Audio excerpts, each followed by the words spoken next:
ko po ay marunong mag-English. Baka mas marunong pa ako sa kanya mag-English.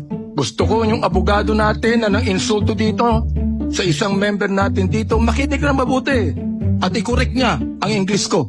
Gusto ko pong marinig ito ng mga DDS trolls at DDS vloggers na tumitira sa amin at sinisira ang aking reputasyon. Gusto kong sabihin sa kanila, ilang boto ba ang ibinigay nyo kay former President? Ako po, Mr. President, libo-libong boto ang binigay namin sa inyo. Nagpasalamat ba kayo sa akin? Hindi. Tinawag nyo ang Diyos na stupid, Mr. President. Tinanggap po namin yan sa pagkayo Pangulo, Mr. President. And I do not want you to go to hell. You said publicly, if you are corrupt, I will fetch you using a helicopter to Manila and I will throw you out. Hyperbole lang yun, sir. So, Mr. Hindi Chair, papayag ang piloto niya, sir. sino po yung tinapon ninyo sa helicopter? Sinabi niyo po eh. Paano mo itapon niya, sir?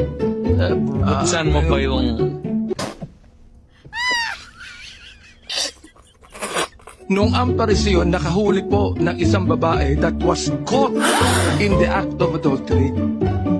They're about to stone them. Stone her. Papatuhin na po. O, nilapit po nila kay Kristo. At sinabi po nila sa ating Panginoong Jesucristo,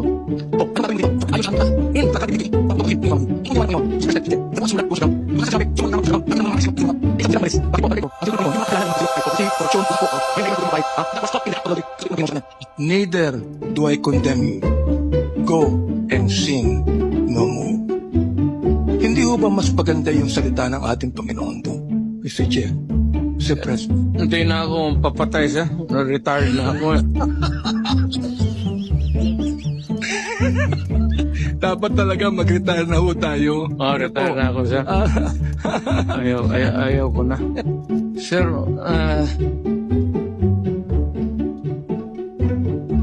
bago ko sagutin yung ano sir,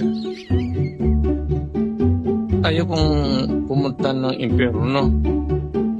Pastor ko man, sir, tulungan Pero, mo na lang ako. Mr. Chair, hindi po ito confessional. Ano po? Ito po ay quadcom hearing. Neither do I condemn you. Go and sin no more.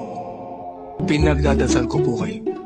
Salamat. Totoo po yun. Totoo po yun. Hindi po dasal na ama namin, ha? Ito po ay dasal coming from the heart.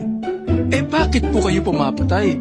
Mas mabuti pala na makulong tong mga hayop ay. Sorry po.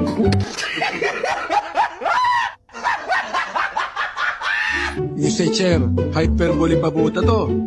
Sinabi po nyo, nung kayo ay mayor ng Davao, that you would patrol the streets in your big bike looking for trouble.